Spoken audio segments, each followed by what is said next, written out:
Hi everyone, good morning. कैसे हैं आप सब?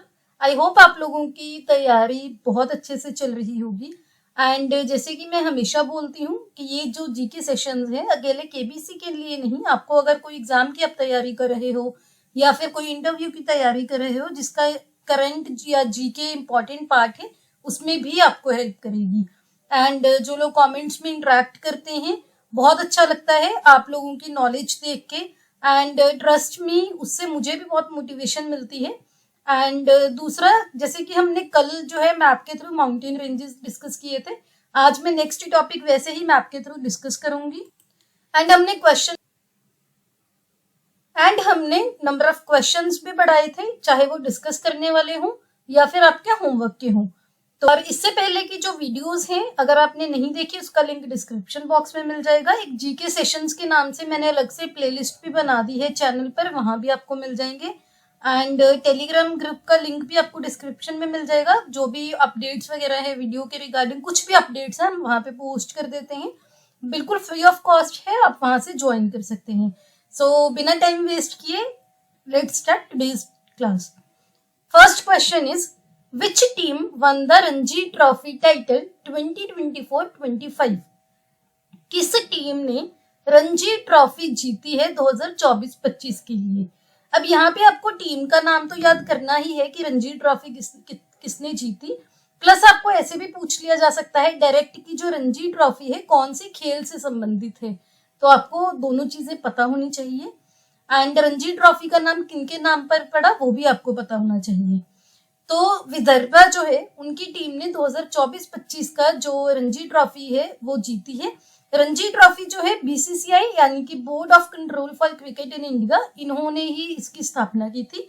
और रणजी ट्रॉफी का जो नाम है, जो रंजीत सिन्हा जी थे, जो हमारे इंडिया के भारत के पहले टेस्ट क्रिकेटर थे, वो उनके नाम पर पड़ा। और ये रंजीत सिन्हा जी जो है उन्होंने इंग्लैंड एंड सुसेक्स के लिए, दोनों के लिए जो है वो टीम्स में खेले हैं।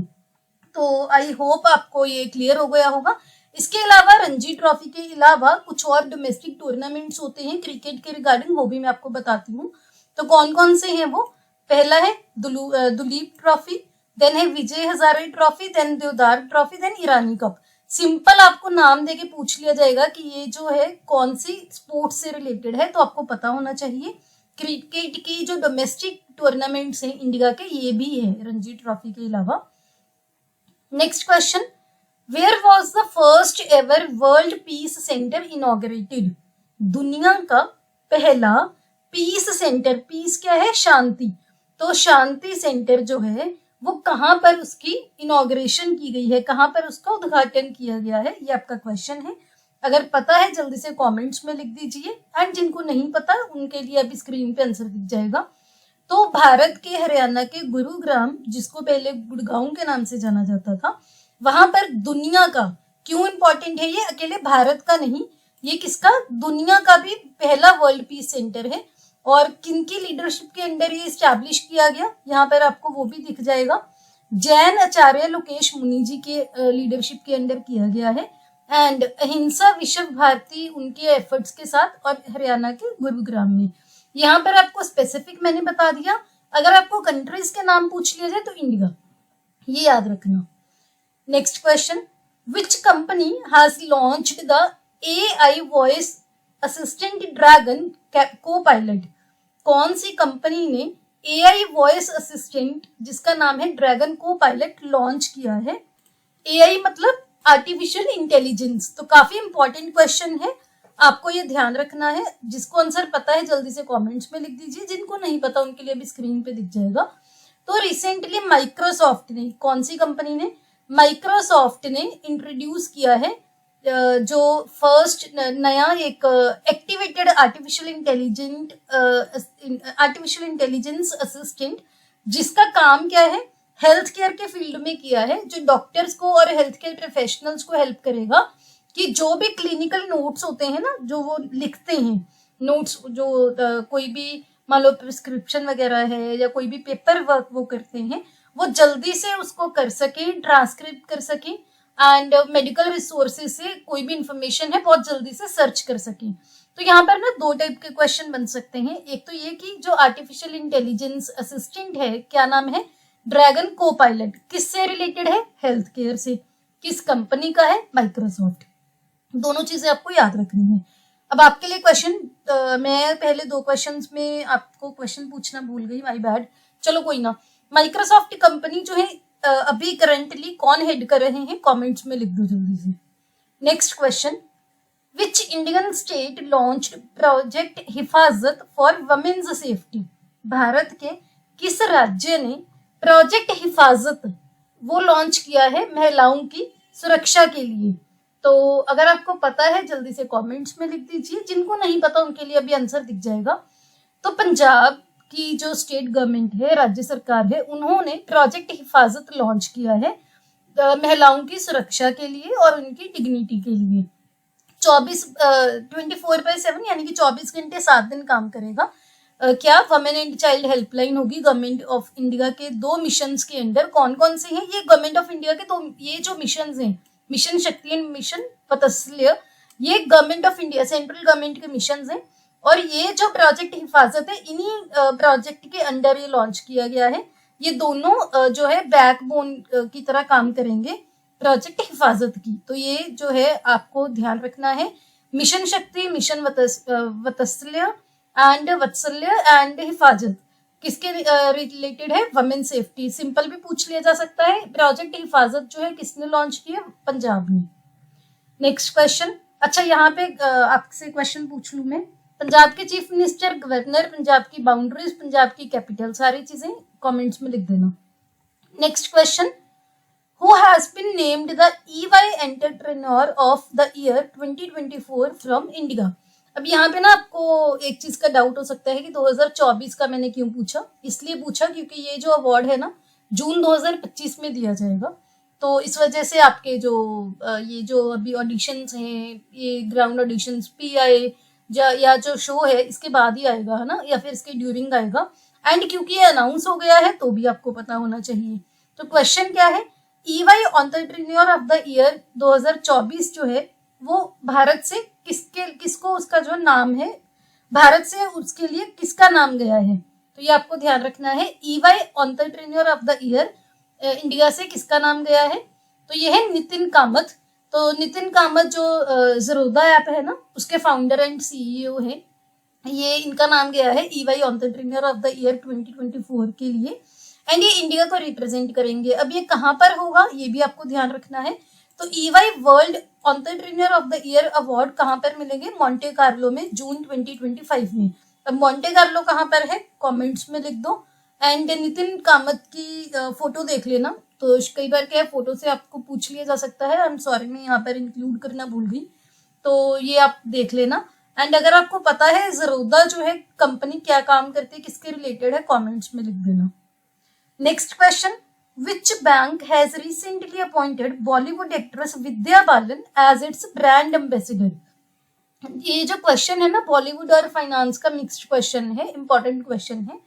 तो कौन से बैंक ने अभी विद्या बालन को अपना ब्रांड एम्बेसडर जो है अपॉइंट किया है, ये आपका क्वेश्चन है। जिनको पता है जल्दी से कमेंट्स में लिख दो। एंड जिनको नहीं पता उनके लिए आंसर यहाँ पर है। जो फेडरल बैंक है, फेडरल बैंक, उसने विद्या बालन को फर्स्ट एवर ब्रांड एम्बेसडर जो है वो अपॉइंट किया है। इनका फर्स्ट ब्रांड एम्बेसडर है फेडरल बैंक का। तो ये आपको पता होना चाहिए। अब आपके लिए क्वेश्चन, विद्या बालन जो है इन्होंने कौन सी फिल्म में डेब्यू किया था, यानी कि बॉलीवुड में पहली इनकी फिल्म कौन सी थी। एक तो आपको ये बताना है। इनके हस्बैंड का क्या नाम है विद्या बालन के, आपको वो भी बताना है। वो भी इंडस्ट्री से जो है रिलेटेड है, मैं आपको हिंट दे देती हूँ। एंड फेडरल बैंक के इस टाइम पर MD CEO कौन है और फेडरल बैंक का हेडक्वार्टर कहाँ पर है, ये भी पढ़ लेना। बाय चांस पूछ लिया जाए तो आपके लिए नॉलेज ही है, 1 मिनट लगेगा, पढ़ लेना इसके बारे में। Next question, which film one the best film award at the Asian film awards 2025। Asian film awards 2025 जो है वहां पर किस फिल्म ने बेस्ट फिल्म अवार्ड जो है वो जीता है। अगर आपको पता है जल्दी से कमेंट्स में लिख दीजिए। जिनको नहीं पता भी स्क्रीन में आंसर दिख जाएगा। तो ये है movie all we imagine as light. All we imagine as light, ये जो मूवी है इंडिया और फ्रांस की ऑफिशियल को प्रोडक्शन है, यानी कि भारत और फ्रांस ने एक साथ मिलकर को प्रोड्यूस किया इस फिल्म को। हिस्ट्री क्रिएट की है इस फिल्म ने। कैसे? क्योंकि ये पहली भारत की फिल्म थी जिसने ग्रैंड प्री अवार्ड, इसको ना प्रिक्स नहीं बोलते, प्री बोलते हैं, तो ग्रैंड प्री अवार्ड जीता था कांस फिल्म फेस्टिवल में। कब? पिछले साल, यानी कि 2024 में। तो 2024 के कांस फिल्म फेस्टिवल में पहली ये भारत की फिल्म थी जिसने ग्रैंड प्री अवार्ड जीता। All we imagine is light. And अब इसके डायरेक्टर कौन है जल्दी से कमेंट्स में बता दो, बहुत इंपॉर्टेंट है, बहुत ही न्यूज में है, पता होना चाहिए। उनको ना अभी रिसेंटली फ्रेंच गवर्नमेंट की साइड से भी अवार्ड मिला था, वो भी अगर आपको पता है कमेंट्स में लिख दो। Next question, which planet now holds the record for the most moons as per the international astronomical union. ये क्वेश्चन ना बहुत ध्यान से समझना क्योंकि इससे आपको बहुत डाउट हो सकते हैं। एंड मैं आपको बता दूं, solar system one of the favourite topics है केबीसी का, ग्राउंड ऑडिशन पीआई में पूछने का, तो बहुत ध्यान से क्वेश्चन करना है। मैं अब हिंदी में बताती हूँ आपको। इंटरनेशनल एस्ट्रोनॉमिकल यूनियन यानी कि IAU, इसके अकॉर्डिंग कौन सा ग्रह ऐसा है जिसके पास अभी रिकॉर्ड हो गया है कि उसके सबसे ज्यादा नंबर ऑफ चंद्रमा है? किस ग्रह के नंबर ऑफ चंद्रमा सबसे ज्यादा है IAU के अकॉर्डिंग, वो क्वेश्चन है आपका। अब यहाँ पे है आंसर, इसका आंसर है सैटर्न, शनि ग्रह जो होता है। अब आपको शायद इसका ना डाउट आ रहा होगा, क्यों? क्योंकि जुपिटर या जो बृहस्पति है इसके अब तक सबसे ज्यादा नंबर ऑफ मून्स जो है माने जाते थे, लेकिन जो जुपिटर है ना इसके 95 मून्स हैं अब तक, 5 फरवरी 2024 के अकॉर्डिंग जो IAU का वो है। अभी कुछ साइंटिस्ट की टीम थी, उन्होंने 128, जो पहले हमें पता ही नहीं था, ऐसे 128 मून्स जो सैटर्न के अराउंड वो हैंग कर रहे हैं, वो अभी साइंटिस्ट ने उनको ऑफिशियली रिकॉग्नाइज किया है। इंटरनेशनल एस्ट्रोनॉमिकल यूनियन के जो साइंटिस्ट हैं उसके अकॉर्डिंग सैटर्न जो है अब तक का सबसे ज्यादा नंबर ऑफ मून्स वाला प्लैनेट बन गया है। ठीक है, आई होप आपको क्लियर हो गया होगा। फिर भी नहीं क्लियर हुआ कमेंट्स में आप पूछ सकते हो। अब आपका क्वेश्चन, सैटर्न का सबसे बड़ा और सबसे पहला मून जो हमने डिस्कवर किया था उसका एक तो नाम बता देना। शनि ग्रह का जो पहला चंद्रमा या सबसे बड़ा चंद्रमा है वो हमने डिस्कवर किया था, उसका नाम बताना है। प्लस जुपिटर के कौन कौन से चंद्रमा आपको याद है वो भी कमेंट्स में बताना। Next question, which team was honoured with major Dhyan Chand lifetime achievement award at the 7th hockey India annual awards 2025? Sports से क्वेश्चन है। हाल ही में 2025 के 7वां हॉकी इंडिया सालाना अवार्ड्स हुए, वहां पर major Dhyan Chand lifetime achievement award किस टीम को दिया गया, ये आपका क्वेश्चन है। तो पता है तो जल्दी से कमेंट्स में लिख दो, एंड जिनको नहीं पता अभी आंसर आपको दिख जाएगा स्क्रीन पे। तो 1975 में भारत की जो हॉकी की टीम थी जो वर्ल्ड कप जीत कर आई थी, उस टीम को 2025 में एनुअल हॉकी इंडिया अवार्ड्स में जो अवार्ड दिया गया है ना। तो ये तो हो गया फर्स्ट पॉइंट। अब अगर क्वेश्चन आ जाए कि 1975 में इंडिया ने हॉकी वर्ल्ड कप किसको हराकर जीता था, तो उसका आंसर है पाकिस्तान। ये रहा आपका। और ये फाइनल मैच हुआ कहां पर था? मलेशिया के कुआलालंपुर में ये मैच हुआ था। तो ये एडिशनल पॉइंट हो गए। एंड इसके जो इस टीम को लीड कौन कर रहे थे हमारी साइड से? अजीत पाल सिंह। तो आई होप आपको सारे पॉइंट्स अब तक याद हो गए होंगे। अभी जो आपका जो क्वेश्चन है वो ये कि जो हमारी भारत की टीम है ना, वो हॉकी की टीम 2024 के पेरिस ओलंपिक्स में कौन सा मेडल जीत कर आई थी और उसके कैप्टन कौन थे, ये आपको कमेंट्स में लिखना है। नेक्स्ट क्वेश्चन बहुत इंपॉर्टेंट क्वेश्चन है। The Mudumal megalithic menhirs recently added to India's UNESCO tentative list are located in which Indian state? Hindi में बताती हूँ। मुधुमल मेगालिथिक होते हैं, मेगा मतलब बड़े, लिथिक मतलब स्टोन, तो बहुत बड़े बड़े पत्थर के मेनहायर्स हैं मुधुमल में। उसको हाल ही में भारत की साइड से यूनेस्को की टेंटेटिव लिस्ट में ऐड किया गया है, वो कौन से राज्य में है? राइट, ये आपका क्वेश्चन है। पता है जल्दी से कमेंट्स में लिख दो। एंड जिनको नहीं पता स्क्रीन पे दिख जाएगा। इसके अलावा भी जो टेंटेटिव लिस्ट में ऐड हुए हैं ना, उनका भी मैं नाम बताती हूँ आपको। सबसे पहले तो जो ये थे मुदुमल मेगालिथिक मेनहायर्स, ये कहाँ पर है? तेलंगाना में। First question. इसके अलावा 5 और जो हैं जो यूनेस्को की वर्ल्ड टेंटेटिव लिस्ट में गए, वो उनका नाम, एक तो मध्य प्रदेश और उड़ीसा के जो 64 योगिनी टेम्पल्स हैं, बहुत इंपॉर्टेंट है, डायरेक्ट पूछ लिया जाएगा 64 योगिनी टेम्पल्स कहाँ पर हैं। दूसरा, पैलेस फोर्ट्रेसेस ऑफ बुंदेलखंड अभी सुनते हो ना, मध्य प्रदेश सेंट्रल इंडिया में, तो बुंदेल्स का पैलेस फोर्ट्रेस जो है मध्य प्रदेश और यूपी में, वो ऐड हुआ है। तीसरा है कंगर वैली नेशनल पार्क, कहाँ पर है? छत्तीसगढ़ में, डायरेक्ट नेशनल पार्क का नाम देकर पूछ लिया जाएगा। देन है अशोकन के एडिक्ट साइट्स, अशोक जो हमारे सम्राट अशोक थे ना, उनकी एडिक्ट साइट्स हैं बहुत सारी मल्टीपल स्टेट्स में, वो। देन है गुप्ता टेम्पल्स, जो भी मल्टीपल स्टेट्स में बने हुए हैं। अब मैं आपको एक और चीज बताती हूँ, जो यूनेस्को की वर्ल्ड हेरिटेज साइट्स होती है ना, उसमें ऐड करने के लिए हम नाम देते हैं, है ना, हर देश नाम देता है, उसको बोलते हैं यूनेस्को की टेंटेटिव लिस्ट। टेंटेटिव यानी कि प्रपोज्ड है, ये अभी फाइनल नहीं है। उसके बाद ये लिस्ट में नाम वो डलेगा कुछ टाइम के लिए, फिर जो जो सिलेक्ट होंगे उनको हम यूनेस्को के वर्ल्ड हेरिटेज साइट में उनका नाम आ जाएगा। तो आई होप ये क्लियर हो। ये सारी जगह जो लोकेशंस हैं, कहाँ पर है, कौन से स्टेट में, आपको पता होना चाहिए। आपका काम क्या है? एक तो ये देख लेना 64 योगिनी टेम्पल्स के बारे में, इनके फोटो देख लेना किसने बनवाया था। पैलेस फोर्ट्रेस ऑफ बुंदेल्स, ये इसकी फोटो देख लेना। कांगर वैली नेशनल पार्क के अलावा छत्तीसगढ़ में कौन कौन से नेशनल पार्क है, ये देख सकते हो। ठीक है, अशोक के बारे में, सम्राट अशोक के बारे में पढ़ सकते हो कि वो कौन से वंश से थे, ये सारी चीजें, है ना। तो अगर पढ़ लोगे आपकी नॉलेज ही बढ़ेगी, तो अच्छा है अगर पढ़ लोगे। एंड गुप्ता एज के बारे में भी पढ़ सकते हो। Next question, which two sovereign states are primary parties in the Nagorno-Karabakh conflict? Nagorno-Karabakh नाम की एक जगह है जिसका डिस्प्यूट है, कंफ्लिक्ट है, झगड़ा है। कौन से दो देश या दो स्टेट्स हैं वो इसकी पार्टीज हैं, यानी कि दो देशों, किन दो देशों के बीच में झगड़ा है, ये आपका क्वेश्चन है। ये अभी मैं आपको मैप पे भी दिखाती हूँ, आपको अच्छे से पता चल जाएगा। तो जिनको पता है जल्दी से कमेंट्स में लिख दीजिए, जिनको नहीं पता मैं बताती हूँ, अभी स्क्रीन पे आ जाएगा। तो आर्मेनिया और अजरबैजान, आर्मेनिया और अजरबैजान दो ऐसे देश हैं जिनके बीच में नगोर्नो काराबाख रीजन जो है वो डिस्प्यूटेड है। नगोर्नो काराबाख रीजन है एक लैंडलॉक्ड माउंटेनियस एरिया है। Landlocked mountainous area, landlocked area होता है जिसके साथ ना कोई मेजर ओशियन या मेजर सी नहीं लगता। ठीक है, ये याद रखना। साउथ कॉकेसस में है ये।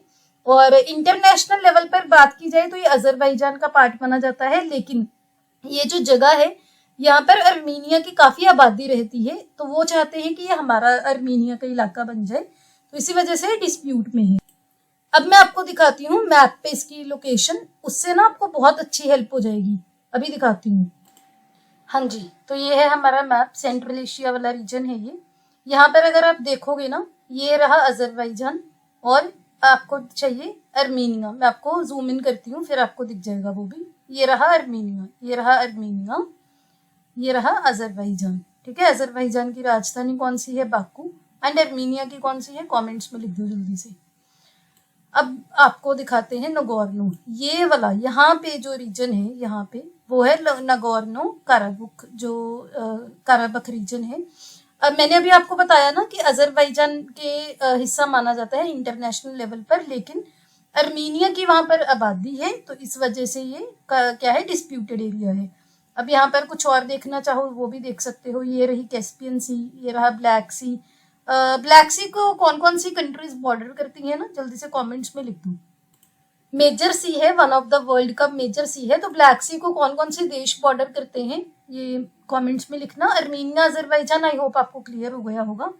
Next question, in which language was कंबर-रामायण originally written? बहुत इंपॉर्टेंट क्वेश्चन है, स्टार मार्क कर लेना। कंबर-रामायण जो है वो ओरिजिनली मूल रूप से कौन सी भाषा में लिखी गई थी, ये आपका क्वेश्चन है। जिनको पता है जल्दी से कमेंट्स में लिख दो। अभी मैं आपको बताती हूँ क्यों डिस्कस कर रहे हैं। माइथोलॉजी बहुत इंपॉर्टेंट जो पार्ट है आपका, लेकिन ये न्यूज में भी था, इसलिए ये डबल इम्पॉर्टेंट है। ये जो कंबर-रामायण है ये तमिल भाषा में है। कौन सी भाषा में? तमिल भाषा में। क्यों न्यूज में था? मिनिस्ट्री ऑफ कल्चर जो है हमारी भारत की यूनियन मिनिस्ट्री ऑफ कल्चर, उन्होंने एक इनिशिएटिव लॉन्च किया है कि हम कंबर रामायण को प्रिजर्व भी करेंगे यानी कि बचाएंगे भी एंड प्रमोट भी करेंगे। जो भी कंबर रामायण के रिसाइटल्स है ना, जो भी उसमें लिखा हुआ है, कहाँ पर, तमिलनाडु में। तो इस वजह से इम्पोर्टेंट है, तमिल भाषा में है। अब आपके लिए क्वेश्चन, कंबर रामायण को किसने लिखा, कमेंट्स में लिख देना। Next question, who has become the first female, sorry ये आपका होमवर्क के क्वेश्चन आ गए अब। तो पहला क्वेश्चन जो आपका होमवर्क का है, who has become the first female and first African president of the international Olympic committee. Question को बहुत ध्यान से पढ़ना।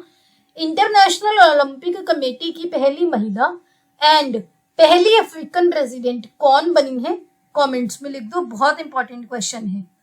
नेक्स्ट क्वेश्चन होमवर्क का, स्वयान इनिशिएटिव है हमारे भारत का, स्वयान, उसका ऑब्जेक्टिव क्या है, क्या काम करेगा, किसके लिए ये लॉन्च किया गया है, कमेंट्स में लिख दो। थर्ड क्वेश्चन, नृत्य कला निधि अवार्ड 2025 किसने जीते हैं, नृत्य कला निधि अवार्ड्स 2025 किसने जीता है, कमेंट्स में लिख दो। नेक्स्ट क्वेश्चन होमवर्क का, which railway zone became first in India to achieve 250 million tonne of originating freight in the financial year 2024-25। Hindi में बताती हूँ, 2024-25 का जो फाइनेंशियल ईयर है ना, इस साल में फ्रीट होता है। देखो रेलवे दो काम करती है ना, एक तो जो भी माल जो है वो इससे जो आप बोल सकते हो कि ट्रैवल हम वो करते हैं, भेजते हैं, ट्रांसपोर्ट करते हैं, और पैसेंजर्स भी जो है इस पे ट्रैवल करते हैं, है ना। तो फ्रीट को कितना 250 मिलियन टन जो है फ्रीट, वो ओरिजिनेट करने का जो माइलस्टोन अचीव किया है किस रेलवे जोन ने, भारत में, और पहला बन गया है भारत का रेलवे जोन जिसने 250 मिलियन टन फ्रीट ओरिजिनेट करने का जो रिकॉर्ड सेट किया है, ये बता दो कमेंट्स में, बहुत इंपॉर्टेंट क्वेश्चन है। इसी के साथ एक और क्वेश्चन जो मुझे अभी याद आया, रेलवे में कौन से बैंक ने पहली बार ट्रेन में एटीएम इंस्टॉल किया है, रेलगाड़ी में एटीएम जो है लॉन्च किया है, कौन से बैंक ने किया है, वो भी कमेंट्स में लिखना, बहुत इंटरेस्टिंग क्वेश्चन है, पक्का आएगा आपको। Next question, which cricket team launched the book Leo the untold story. ये बुक का नाम है लियो द अनटोल्ड स्टोरी, ये कौन सी क्रिकेट टीम ने लॉन्च किया है, ये आपका क्वेश्चन है।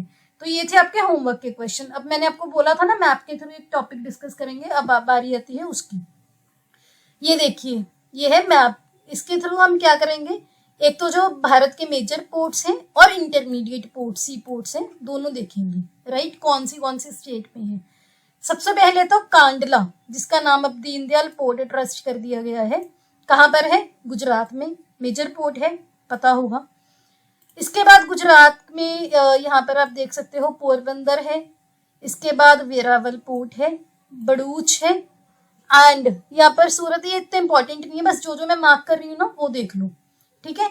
तो कौन कौन से, दीनदयाल पोर्ट जिसको पहले कांडला पोर्ट के नाम से जानते थे, पोरबंदर, वेरावल और बड़ूच, ये माइनर पोर्ट है, या फिर ऐसे बोलो इंटरमीडिएट सी पोर्ट है। इसके बाद आपका आता है मुंबई, महाराष्ट्र में एक तो मुंबई में है, राइट, एक है जवाहरलाल नेहरू पोर्ट जो आप बोलते हो मेजर पोर्ट है ये भी, एंड इंटरमीडिएट रत्नागिरी में है, ये आपके हो गए महाराष्ट्र के। इसके बाद आपका आ गया गोवा में मडमगांव, ये मेन पोर्ट है। इसके अलावा यहाँ पर इसकी राजधानी है पणजी, आपको पता होगा ये भी। देन है कर्नाटका का जो मैंगलोर पोर्ट है, बहुत इंपॉर्टेंट है। इसके अलावा आता है, इसके बाद आता है केरला में एक तो कोच्चि पोर्ट, एक अल्लापुआ। तो ये जो है आपके मतलब मेजर इंटरमीडिएट में दोनों कवर करवा रही हूँ, ये आप ध्यान रखना। इसके बाद आ गया हमारा तमिलनाडु, इसका मेजर पोर्ट टूटिकोन जो है, एंड नागपट्टनम जो है इसका इंटरमीडिएट पोर्ट है। इसके बाद हमारा आ गया, अच्छा ये इन्नौर है गया, सॉरी, कमराजर पोर्ट जिसको इन्नौर पोर्ट भी बोलते हैं, ये भी ध्यान रखना, और चेन्नई भी याद रखना। देन आ गया आंध्र प्रदेश में विशाखापट्टनम। इसके अलावा काकीनाड और मछलीपट्टनम, ये तो आपने हिस्ट्री में भी बहुत पढ़े होंगे। देन है उड़ीसा का पैरादीप पोर्ट, बहुत फेमस है, मेजर पोर्ट है। देन है वेस्ट बंगाल, मेजर पोर्ट है हल्दिया पोर्ट, इंपॉर्टेंट है। मैं कलर चेंज कर देती हूँ, एक सेकेंड, ये रहा हल्दिया पोर्ट, तो ये आपको याद रखना है। आई होप आपको इससे पोर्ट्स जो है याद हो गए होंगे। एंड स्टेट्स के साथ याद करोगे, मैप पे देखकर याद करोगे, लंबे टाइम तक आपकी मेमोरी में रहेगा। तो ये था आज का सेशन। आई होप आपको अच्छा लगा हो, आपने कुछ ना कुछ नया जरूर सीखा होगा। Thank you so much for watching. Video अच्छी लगी हो लाइक कर देना, चैनल पर नए हो सब्सक्राइब कर देना। मिलते हैं बहुत जल्द नेक्स्ट वीडियो में। टिल देन ध्यान रखिए। Have a nice day.